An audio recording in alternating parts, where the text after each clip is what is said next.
Assalamu alaikum. Welcome to Study Zone. Today, our discussion topic will be about important tapeworm parasite of humans. कुछ important tapeworm parasite of humans को देखें तो सबसे पहले हमें beef tapeworm देखने को मिलते हैं, जिनको टेरेंके सेगेंटस कहा जाता है। टेपवर्म जो है इसको मेडिकली काफ़ी इम्पोर्टेंस हासिल है। अगर हम इनके हैबिटेट की बात करें तो ये स्मॉल इंटेस्टाइन जो मैन की होती है वहाँ पे सर्वाइव कर रहे होते हैं, और इनकी लेंथ जो होती है वो तकरीबन 25 मीटर होती है। इनकी लाइफ साइकिल की बात करें तो इनमें जो एग्स होते हैं वो तकरीबन 8,000 एग जो होते हैं वो एक ग्लॉटिड से प्रोड्यूस होते हैं, और वो प्रोग्लॉटिड में जाके रिलीज होते हैं। और ब्रेक इनकी जब ब्रेकिंग हो जाती है प्रोग्लॉटिस के अंदर तो तब ये अडल्ट फॉर्म में कन्वर्ट हो जाते हैं।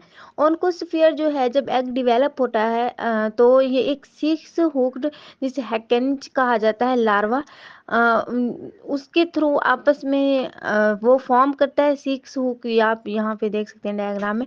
तो वो उससे फिर जो लार्वा प्रोड्यूस होता है उससे ऑन्कोस्फीयर कहा जाता है।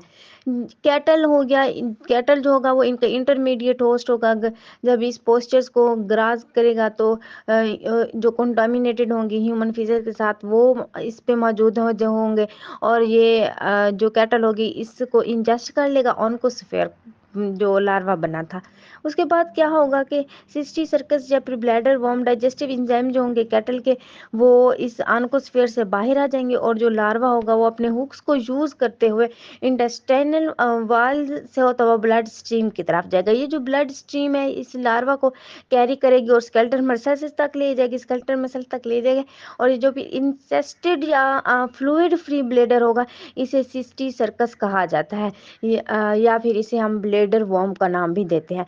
फिर अडल्ट टेप वर्म के जब ह्यूमन ईट करेगा इस इन्फेक्टेड मेल को या बीफ को, तो वो उसमें कन्वर्ट हो जाएगा। वो इस तरह से होगा, या तो वो ठीक तरीके से पका हुआ नहीं होगा, सिस्टी सर्कस जो होगा वो रिलीज होगा मीट से, और स्कोलिक्स जो है इनका जो हेड पोर्शन था वो ह्यूमन इंटेस्टाइनल वार्क के साथ अटैच हो जाएगा, और वहीं पर ही जो टेप वर्म है वो मैच्योर होगा और फर्दर अपना जो साइकिल होगा उसे स्टार्ट कर लेगा। तो ये था बीफ टेप वर्म।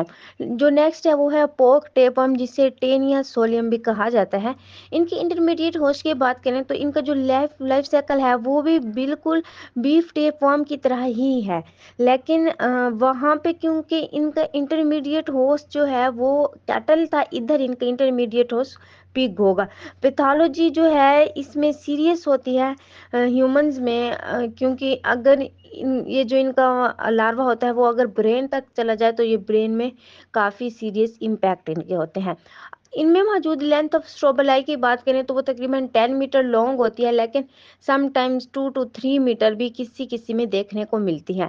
इनके ऑन्कोस्फीयर की बात करें तो जो ग्रेविड हैं वो प्रोग्लाटिस, जो ग्रेविड प्रोग्लाटिस थे जिनके अंदर फर्टिलाइज्ड एग्स मौजूद थे वो ऑन्कोस्फीयर को रिलीज करेंगे, इससे पहले कि प्रोग्लाटिस जो है वो ह्यूमन स्मॉल इंटेस्टाइन जो ह्यूमन होस्ट की है उसकी तरफ जाए।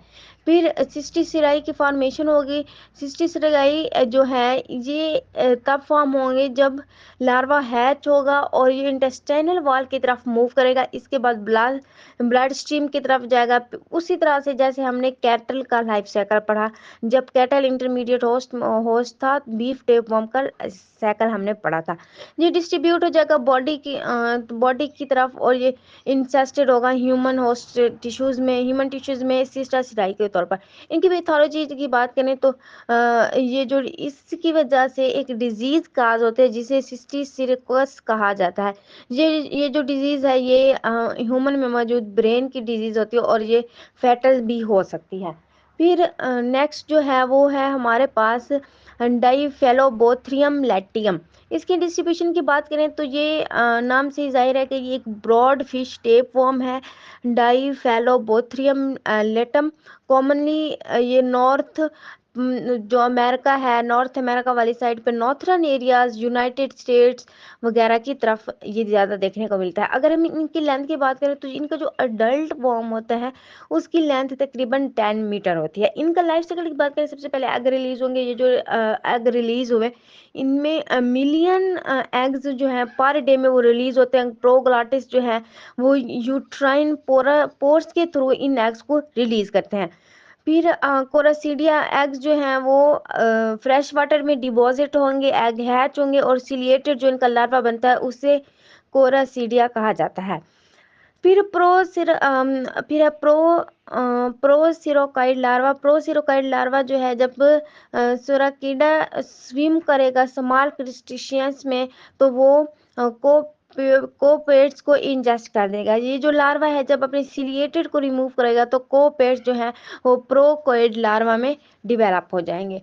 फिर प्लेरोकोड लार्वा ये है कि जब फिश इन कोपेट्स को ईट करेंगे तो जो प्रोक्यूर्स हैं वो मसल्स फिश के मसल्स की तरफ जाएंगे और फिर प्लीरोकॉइड बन जाएंगे, प्लीरोकॉइड लार्वा बन जाएंगे। लार्ज फिशेस जितने भी हैं वो स्मॉलर फिशेस को ईट करेंगे और लार्जर फिशेस जो हैं वो इन्फेक्टेड हो जाएंगी प्लीरोकॉइड से। फिर इनमें अडल्ट वर्म्स की फॉर्मेशन भी इसी तरह से होती है कि जितने भी ह्यूमन या अदर कार्निवर्स हैं जब वो इसको इन्फेक्टेड फिश को रा ईट करेंगे या फिर रा पुअरली कुक्ड फिश को ईट करेंगे तो ये प्लीरोकाइड्स जो हैं वो उनकी स्मॉल इंटेस्टाइन के साथ अटैच होंगे और उधर ही अपने जो लाइफ साइकिल है उसको स्टार्ट कर देंगे और अडल्ट वॉर्म में ये कन्वर्ट हो जाएंगे। तो इस तरह से ये हमें कुछ इम्पॉर्टेंट टेप वर्म पैरासाइट्स देखने को मिले ह्यूमंस के अंदर। आई होप सो कि आपको इस लेक्चर की क्लियर अंडरस्टैंडिंग हो गई होगी। अगर आपका कोई भी क्वेश्चन इस टॉपिक से रिलेटेड है तो आप कमेंट बॉक्स में पूछ सकते हैं। अल्लाह हाफिज़।